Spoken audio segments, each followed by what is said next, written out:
صحیح حدیث ہے، آپ صلی اللہ علیہ وسلم نے سوال کیا صحابہ سے، فرمایا بتاؤ سب سے افضل ترین ایمان کس کا ہے؟ صحابہ نے عرض کیا کہ جی ملائکہ کا، فرشتوں کا، وہ اللہ تعالیٰ کے وہ بندے ہیں جو کوئی نافرمانی نہیں کرتے اور مسلسل اس کی عبادت میں مشغول ہیں۔ فرمایا کہ ان کا ایمان تو ایسا ہونا ہی چاہیے تھا، کیا کمال ہے ان کا ایمان ایسا ہونا، ان کا ایمان ایسا ہونا کیا کمال ہے، ہونا ہی چاہیے تھا۔ اور ایسا ایمان کیوں نہ ہوتا، ان کا ایسا ایمان ہونے میں کیا رکاوٹ ہے، اور ایسے ان کا ایمان ہونے کیا کمال ہے؟ فرمایا نہیں، وہ نہیں ہے۔ بتاؤ افضل ترین ایمان کس کا ہے؟ صحابہ نے عرض کیا کہ پھر تو انبیاء علیہ السلام۔ فرمایا نبیوں کا ایمان تو ایسا ہونا ہی چاہیے تھا، ان کا ایسا ایمان ہونے کیا کمال ہے؟ انبیاء علیہ السلام سارا غیبی نظام اللہ کے دیکھ رہے ہیں۔ آپ صلی اللہ علیہ وسلم نے جنت دوزخ کی سیر کی ہے، ابراہیم علیہ السلام کو اللہ نے سارا غیبی نظام دکھلایا ہوا ہے۔ فرمایا کہ نبیوں کا ایمان تو ایسا ہونا ہی چاہیے تھا، کیوں نہ ہوتا؟ بتاؤ افضل ایمان کس کا ہے؟ صحابہ نے عرض کیا کہ پھر تو افضل ایمان ہمارا ہے۔ آپ ہمارے صحابہ سے تمہارا ایمان ایسا ہونا کیا کمال ہے، تمہارا ایمان ایسا ہونا چاہیے، تم میرے سامنے ہو، میں تمہارے درمیان میں ہوں، وہی تم دیکھ رہے، فرشتوں کا نازل ہونا تم دیکھ رہے، سارا غیبی مدد تمہارے سامنے اتر رہی، قرآن تمہارے سامنے نازل ہو رہا ہے، تم وہی دیکھ رہے ہو، تمہارا ایمان کیسا ہونا چاہیے؟ صحابہ نے عرض کیا اللہ آپ ہی بتائیے۔ پھر آپ نے فرمایا صحابہ سے تمہارے بعد کچھ لوگ اور آئیں گے اور وہ قرآن کا ایک صفحہ پڑھ کر اور میری حدیثوں کو سن کر مجھ پر ایمان لائیں گے، اللہ پر ایمان لائیں گے، ان کا ایمان انبیاء، فرشتوں سے، انبیاء سے، شہداء سے اور صحابہ سے بھی افضل ہوگا۔ صحیح ہے۔ تو میرے آپ کے نزدیک یہ کوئی چیز نہیں ہے، اور میں اس روایت کو یہ سمجھتا ہوں کہ یہ نعمت عظمیٰ، یہ سب سے بڑی نعمت یہ دی گئی تھی مومن کو، تو دی گئی تھی مجھے اور آپ کو۔ تو میں نے یہ جو عرض کیا تھا کہ ایمان بالغیب اصل ہے، میں اس کو سمجھانے کے لیے عرض کر رہا ہوں کہ ان سب کا ایمان مشاہدے کے ساتھ ہے۔ بے شک صحابہ کا ایمان ایسا ایمان ہے کہ اگر ساری کی ساری امت، پوری دنیا کے مسلمان، پوری دنیا کے انسان مسلمان ہو جائیں پکے سچے اور سب سے اعلیٰ عبادت کرنے والے، سارے گناہوں سے بچنے والے اور سب سے زیادہ متقی آدمی ہو جائیں، تب ایک ادنا صحابی کے قریب نہیں پہنچ سکتے۔ اس میں کوئی شک نہیں، صحابہ کا مقام ہے، لیکن جہاں ایمان بالغیب کی بات آئی ہے وہاں یہ فرمایا کہ یہ قرآن و حدیث کو سن کر اللہ پر ایمان لائے ہیں، ان کا ایمان سب سے افضل ترین ایمان ہے۔ میں عرض کر رہا تھا کہ اللہ رب العزت نے قرآن میں ایمان کو کے بارے میں فرمایا ہے کہ ہم ان کے ایمان کا امتحان لیں گے، ایمان کا امتحان، ہم ان کے ایمان کا امتحان لیں گے۔ قرآن میں فرمایا ہے ہم ان کے ایمان کا امتحان لیں گے اور کسی کو بھی بغیر آزمائش کے چھوڑا نہیں جائے گا۔ لوگ یہ سمجھ رہے ہیں کہ ایمان لے آئے ہم بخش دیے جائیں گے، نہیں، ہم ان کے ایمان کا امتحان لیں گے۔ اللہ تعالیٰ نے نبی کی زبان پر ایسی باتیں جاری کی ہیں کہ جس کو میں ایمان مومن کا امتحان ہے کہ اس کو مانتے یا نہیں مانتے۔ اس لیے جو لوگ نبی کی خبر کو مشاہدے کی بنیاد پر اور نبی کی رائے کی خبر کو عقل کی بنیاد پر تسلیم کرتے ہیں، وہ تو نعوذ باللہ ثم نعوذ باللہ شک کرتے اور انکار کر دیتے ہیں۔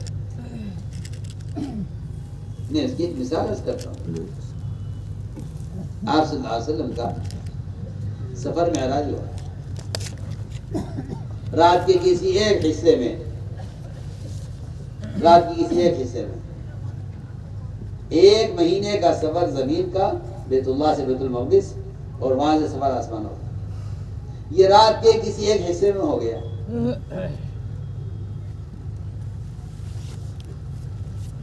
وما جعلنا الذی ارسلناک الا فتنة للناس، لوگوں کو کیا نبی کی بات پر یقین ہے یا نہیں؟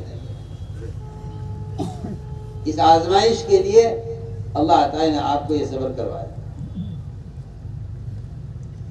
لوگوں نے کہا یہ کیسے ہو سکتا ہے؟ 1 مہینے کا سفر تو یہاں سے بیت المقدس کا ہے اور یہ رات کے کسی حصے میں کیسے ہو گیا؟ سنیے آپ، کمزور ایمان والے مرتد ہو گئے، کہتے یہ بات سمجھ نہیں آ رہی ہے کیونکہ ہماری عقل اس بات کو قبول نہیں کر رہی، تسلیم نہیں کر رہی۔ آپ وہ بات کہیے جو ہماری عقل میں آ سکے۔ آپ میری بات پر توجہ دیں۔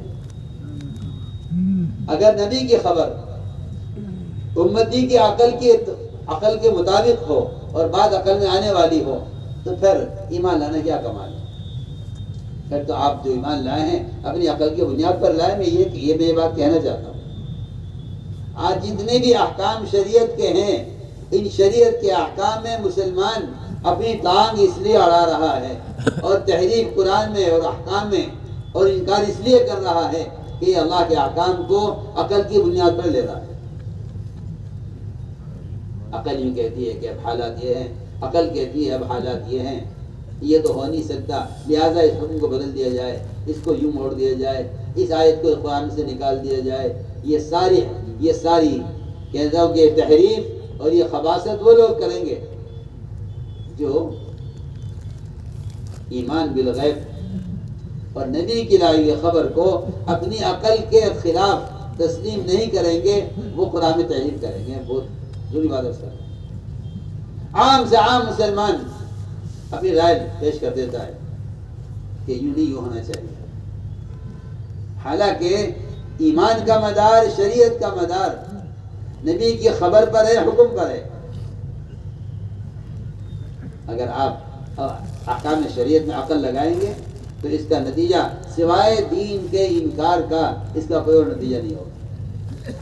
سارا معاشرہ اس سے بگڑ رہا ہے، ساری عبادات اس سے بگڑ رہی ہیں، سارا دین بدل رہا ہے صرف اس بنیاد پر کہ آپ نبی کی خبر کو عقل کی بنیاد پر اور شریعت کے حکم کو عقل کی بنیاد پر لے رہے ہیں۔ میں چھوٹی سی مثال عرض کرتا ہوں۔ آپ کہتے ہیں کہ عقل یہ تقاضا کرتی ہے کہ یہ سفر 1 رات میں نہیں ہو سکتا، اگر ہو سکتا تو آپ کا نبی کی بات کو تسلیم کرنا آپ کے تجربے کی بنیاد پر ہوتا، نبی کی بات کے یقین کی بنیاد پر نہ ہوتا۔ وہ تو اللہ تعالیٰ نبی کی زبان پر جو خبر لائیں گے وہ خبر بھی ظاہر کے خلاف ہوگی، اور جو حکم لائیں گے وہ احکام بھی آپ کی طبیعت کے خلاف ہوگا۔ میں اس کی مثالیں عرض کروں۔ اگر آپ دین کے کسی معاملے میں اپنی عقل کو لگاتے ہیں، شاہ عبد العزیز محدث دہلوی رحمۃ اللہ علیہ نے فتح العزیز ان کی تفسیر ہے، اس میں ایک قرآن کی آیت کے ذیل میں ایک روایت نقل کی، ما انت بنعمت ربک بکاہن ولا مجنون، کہ اللہ تعالیٰ کا فضل ہے آپ پر کہ آپ صلی اللہ علیہ وسلم نعوذ باللہ نہ کاہن ہے، نہ ساحر ہے، نہ مجنون ہے، بلکہ آپ کامل عقل والے ہیں۔ اس میں ذیل میں ایک روایت نقل کی ہے کہ اللہ رب العزت نے عقل کو پیدا کیا اور عقل کے پیدا کر کے اللہ نے اس کے 100 حصے کیے، ایک حصہ 100واں حصہ عقل کا ساری مخلوق پر تقسیم ہوا ہے۔ ساری دنیا کے سائنسداں، سیاستداں، ساری دنیا کے ڈاکٹر اور انجینئر، ساری دنیا کے جنہیں آپ عقل مند کہتے ہیں، ساری دنیا کے علماء اور عوام، ان سب پر عقل کا ایک حصہ تقسیم ہوا ہے، 100واں حصہ، اور 99 حصے عقل کے تنہا محمد صلی اللہ علیہ وسلم کو دیے گئے۔ آپ اسے اندازہ کر لیجئے سمجھتے تھے کہ محمد صلی اللہ علیہ وسلم بینا ہیں، باقی سب کے سب نابینا ہیں۔ 100واں عقل کا حصہ جب ساری مخلوق پر تقسیم ہوا ہے اور 99 حصے عقل کے جناب محمد صلی اللہ علیہ وسلم کو دیے گئے ہیں، تو بتائیے کہ ساری کی ساری مخلوق معدوم العقل ہو یا نہیں، بے عقل ہو یا نہیں؟ آپ شریعت میں عقل لگا لیں، آپ شریعت میں عقل لگا لیں۔ اگر آپ شریعت میں عقل لگاتے ہیں، آپ اپنے کلینک کے ڈاکٹر سے اگر یہ کہیں کہ یہ دوا آپ کیوں دے رہے ہیں، اس کی کیا ضرورت ہے، تو آپ کو پاگل کہے گا۔ میں کچھ مثال دے رہا ہوں، اپنے کلینک کے ڈاکٹر سے اگر آپ یہ کہیں یہ دوا آپ مجھے کیوں دے رہے ہیں، اس کی کیا ضرورت ہے، تو آپ کو پاگل کہے گا۔ آپ سوچیے تو صحیح، ایک ڈاکٹر اس بات کو برداشت نہیں کر رہا کہ میں آپ کا علاج کر رہا ہوں، آپ اس دوا کا کیوں انکار کر رہا ہے؟ تو اللہ رب العزت اب بندے کو احکام دیں اور مسلمان یہ کہے کہ اس حکم کی کیا ضرورت ہے، اس عمل کی کیا ضرورت ہے۔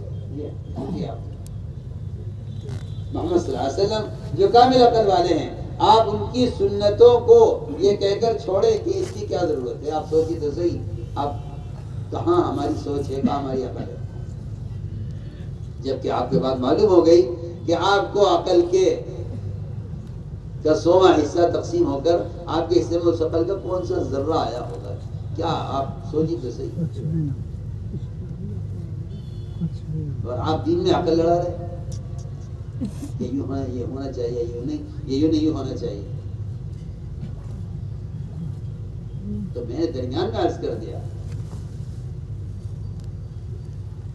کہ ایمان بالغیب، ایمان بالغیب کہتے ہیں اس کو کہ نبی جو خبر دے رہے ہیں، آپ نبی کے اعتماد پر اس خبر کو اگر آپ تسلیم کر رہے ہیں دل و جان سے تو آپ مومن ہیں، اور اگر آپ اس میں شک کر رہے ہیں تو آپ منافق ہیں یا کافر ہیں۔ آپ انکار کریں تو کافر ہیں، آپ شک کریں تو منافق ہیں۔ یہ آپ کا سفر ہوا معراج کا۔ تو مشرکین نے یہ کہا، تو کفار نے یہ کہا کہ اگر ایسا ہے تو بتائیے ہمارا تجارت قافلہ ملا آپ کو، ملک شام جاتا ہوا؟ اللہ نے پورے قافلے کو آپ کے سامنے پیش کر دیا۔ آپ ان کی اونٹوں کی تعداد، ان اونٹوں کے رنگ، ان پر رکھا ہوا جو سامان بنا ہوا رکھا تھا یا سامان، آپ نے پورے سامان کی لسٹ بیان کر دی۔ میں پوچھوں گا، پوچھ رہے تم یہ سمجھتے ہو یہ غیب کی خبر نہیں؟ اللہ جب علم دیتے ہیں ان کے پاس کوئی جواب نہیں سوائے اس کے کہ نبی کو ساحر کہہ کر انکار کرنا۔ میرے دوستو عزیزو، میں نے تو ایک مثال عرض کی ہے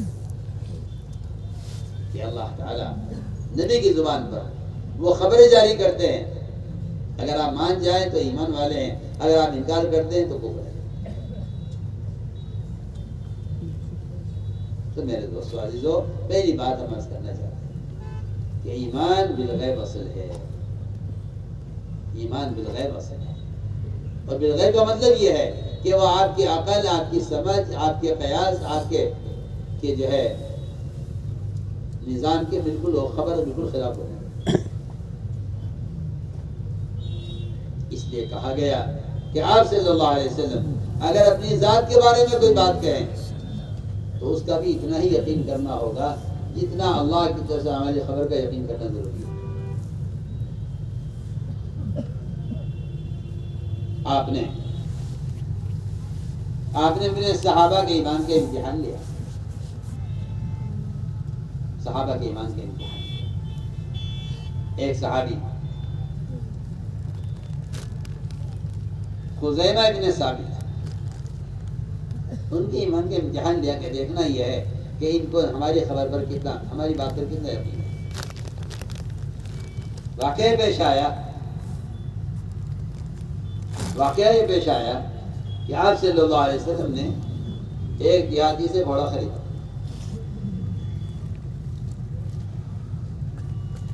اس سے معاملہ ہو گیا، قیمت طے ہو گئی۔ آپ صلی اللہ علیہ وسلم اس کو قیمت دینے کے لیے بڑھے آگے۔ ادھر گھوڑے والے سے کچھ لوگ ملے، انہیں معلوم تھا کہ گھوڑا بک چکا ہے، آپ خرید چکے ہیں۔ اس نے پوچھا گھوڑا بیچو گے؟ قیمت زیادہ ملنے لگی تو وہ اپنی بات سے پھر گیا، کہنے لگا اے محمد صلی اللہ علیہ وسلم میں گھوڑا ان کو دے رہا ہوں، آپ لیں گے نہیں لیں گے؟ میں تو لے چکا ہوں۔ اس نے کہا میں نے آپ کو نہیں بیچا۔ فرمایا میں خرید چکا ہوں، میں نے آپ کو نہیں بیچا۔ آپ صلی اللہ علیہ وسلم نے فرمایا کہ میرا تمہارا معاملہ ہو چکا ہے۔ اس نے کہا ٹھیک ہے، اگر آپ سچ بول رہے ہیں تو آپ کوئی گواہ لائیے۔ وہ گواہ کو تھا نہیں، اسے معلوم تھا کہ کوئی تیسرا آدمی ہوگا نہیں اور یہ میری بات میں عزت پوری کرنی سے لے کے۔ اس نے کہا جی گواہ لائیے، وہ گواہی دے کے آپ نے خریدا ہے۔ مقدر کی بات، ادھر یہ کہہ رہے گواہ لائیے، ادھر سے خزے میں گزر رہے تھے، انہوں نے سن لیا کہ یہ گھوڑے والا آپ صلی اللہ علیہ وسلم سے گواہی طلب کر رہا ہے کہ گواہ لاؤ۔ انہوں نے کہا میں گواہی دیتا ہوں۔ آدمی گھوڑا خرید لیا، گواہ چاہیے نا، میں موجود ہوں۔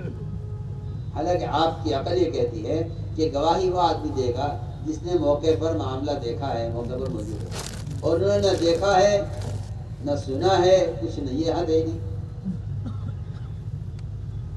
آپ نے سوال کھڑا کیا، فرمایا خزیمہ تم نے کیسے گواہی دی جب تم موقع پر موجود نہیں تھے؟ عرض کیا رسول اللہ یہ ایک ایسا، میں کہتا ہوں کہ یہ ایسا خطرے کا وقت ہے اور یہ اتنا سخت امتحان ہے، اتنا سخت امتحان ہے۔ آپ نے تنبیہ کے طور پر پوچھا ہے بتاؤ تم نے گواہی کیسے دی ہے؟ یہ سوال اتنا سخت سوال تھا، نعوذ باللہ۔ اگر یہ کہہ دے جی مجھے معلوم نہیں ہے تو یہ کفر ہے۔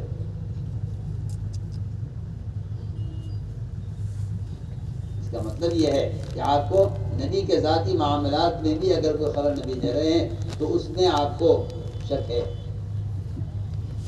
اگر ذرہ برابر بھی نبی کی بات میں شک ہے تو اتنا ہی نہیں ہے کہ آپ کا دین، آپ کا اسلام باقی رہ جائے گا، نہیں، کہ نبی کی بات میں شک کرنا کفر ہے۔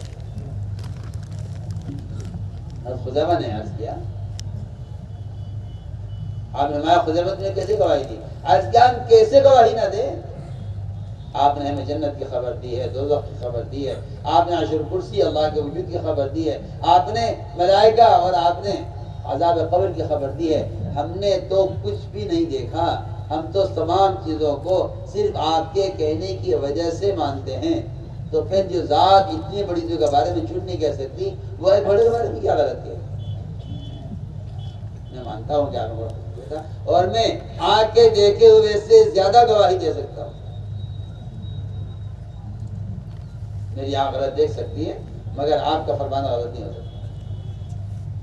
آپ نے ان کی سچائی پر سند دی، ان کو فرمایا کہ خزیمہ اس بات کے بارے میں گواہی دیں، ان کی گواہی دو کے برابر مانی جائے، یہ اتنے سچے آدمی ہیں۔ میں مثال دے رہا ہوں ایمان بالغیب۔ میرا عزیز دوستو حبیبو، سب سے پہلی بات یہ ہے کہ ایمان بالغیب اصل ہے۔ اس لیے نبی کی خبر ظاہر کے خلاف ہوگی، نبی کی خبر ظاہر کے خلاف ہوگی۔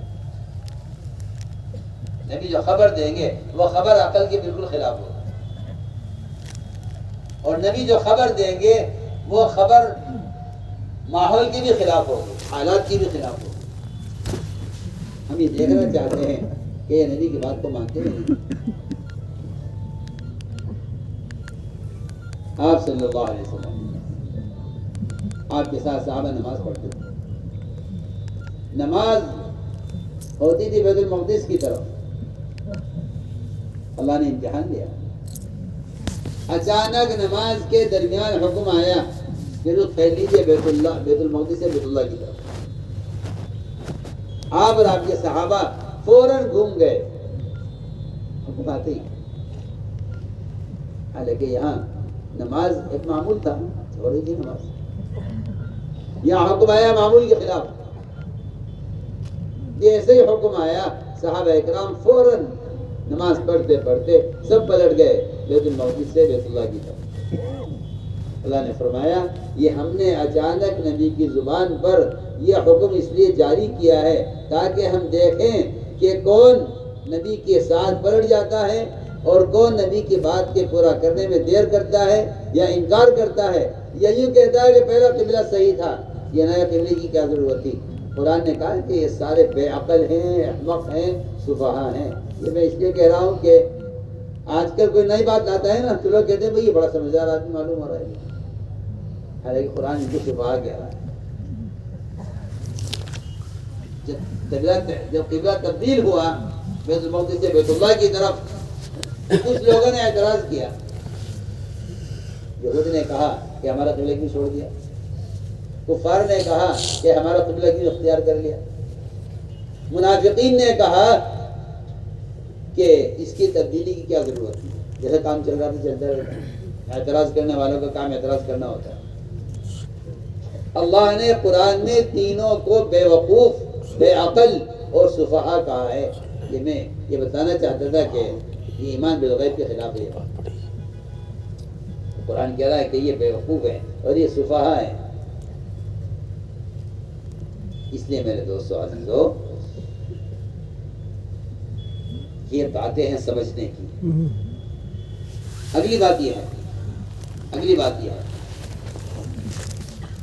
کہ اللہ پر ایمان لانے کا تقاضا یہ ہے کہ کائنات میں جو بھی تغیر ہو،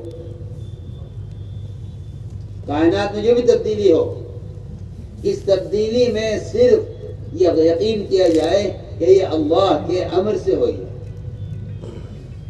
اس لیے کہ اللہ کو ایک ماننا کافی نہیں ہے، بلکہ اس کو متصرف اور اس کو اپنی صفات میں تنہا جاننا بھی اسی طرح لازم اور فرض ہے۔ اس طرح لازم اور فرض ہے کہ کائنات میں جو تغیر ہوگا وہ سارے تغیرات صرف اللہ کے امر سے ہوتے ہیں، وہ تغیرات اللہ کے امر سے ہوتے ہیں۔ اللہ تعالیٰ کا نظام ہے، وہ کائنات میں تبدیلی لاتے ہیں دیکھنے کے لیے کہ میرا بندہ میرے ساتھ شرک کرتا ہے یا مجھ پر ایمان لاتا ہے۔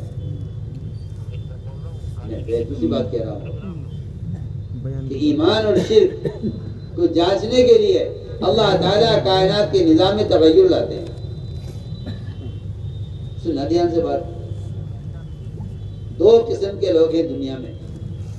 ایک قسم وہ ہے، میں صاف آپ سے کہہ رہا ہوں، ایک قسم وہ ہے جو دہری ہے، دہری وہ یہ کہتے ہیں کہ نظام کائنات سے چل رہا ہے۔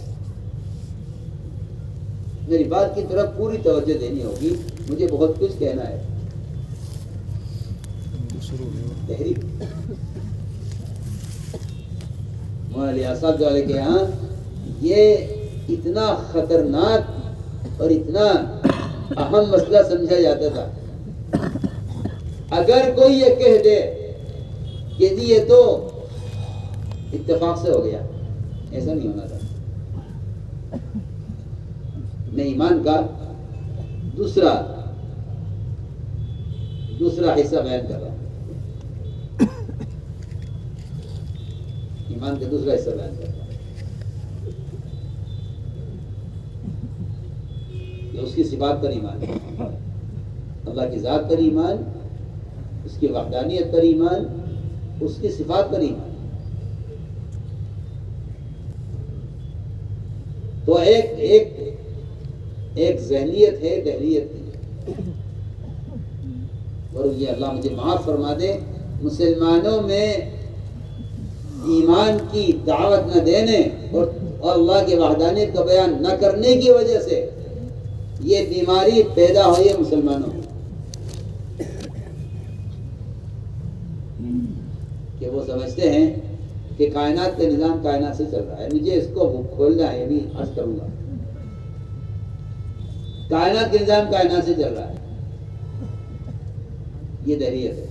اللہ مجھے معاف فرمائے، سائنس یہی سکھلاتا ہے جس کو آپ علم کہہ کر حاصل کر رہے، نہ آپ قرآن پڑھتے ہیں، نہ حدیث پڑھتے ہیں، نہ عقیدہ سیکھتے ہیں، نہ توحید و رسالت کو پڑھتے ہیں، آپ سائنس پڑھتے ہیں سب سے پہلے، اور سائنس آپ کو یہ سکھلاتا ہے کہ اللہ کے غیر سے ہوتا ہے۔ یہ سائنس کا خلاصہ ہے۔ میری بات یاد رکھنا، میں کچھ کہہ رہا ہوں سمجھ کر کہہ رہا ہوں۔ آپ خالق کو پڑھنے سے پہلے مخلوق کو پڑھتے ہیں، آپ خالق کو سمجھنے سے پہلے مخلوق میں ریسرچ کرتے ہیں. یہ آپ کو سائنس دہریت سکھلا رہی ہے.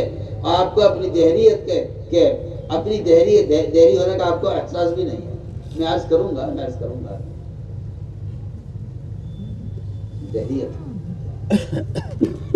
دہریت یہ ہے کہ کائنات کے نظام کائنات سے چل رہا ہے.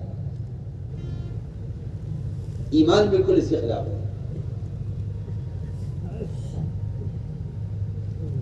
ایمان بالکل اس کے خلاف ہے. میں عرض کرتا ہوں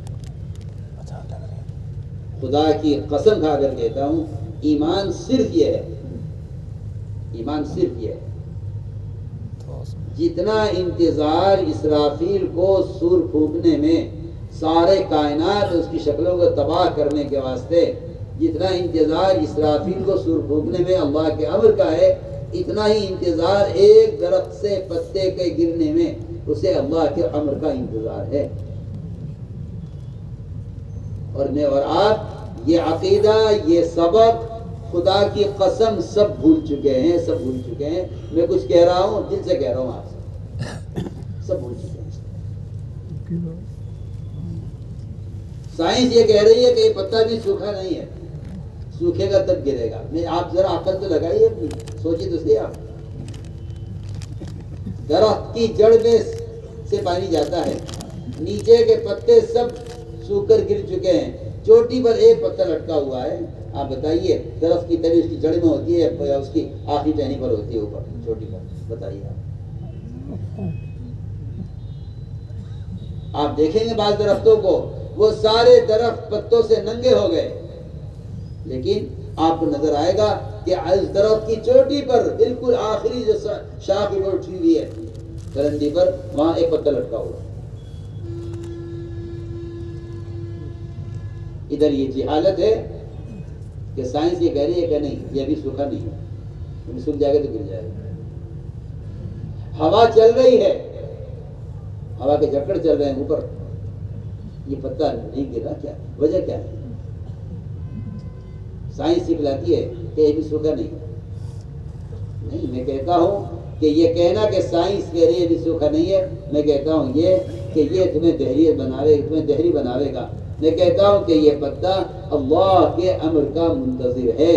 اگر ایک مسلمان خدا کی قسم سور پھونکنے میں اسرافیل کا انتظار, اس پتے کے گرنے میں کہ اس کے گرنے میں اللہ کے امر کا انتظار, اگر ایک مومن کے دل میں یہ دونوں چیزیں برابر نہیں ہیں, اللہ کی قسم ایمان کامل نہیں ہے. میں سے کھل کر کہہ رہا ہوں.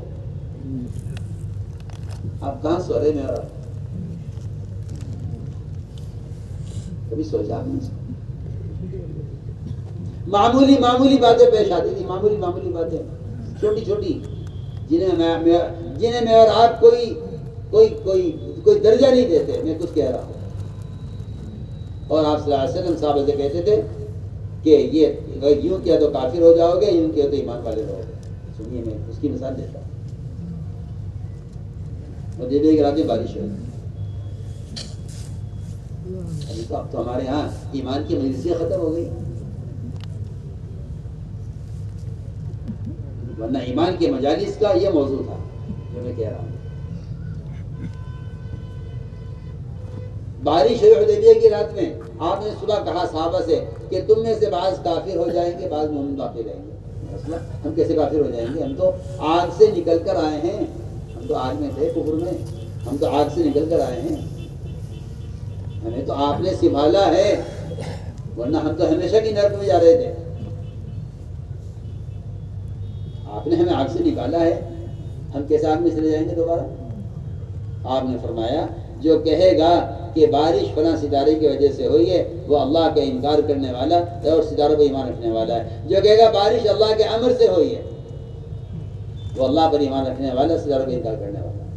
پڑھیے آپ پوری حدیث پڑھیے.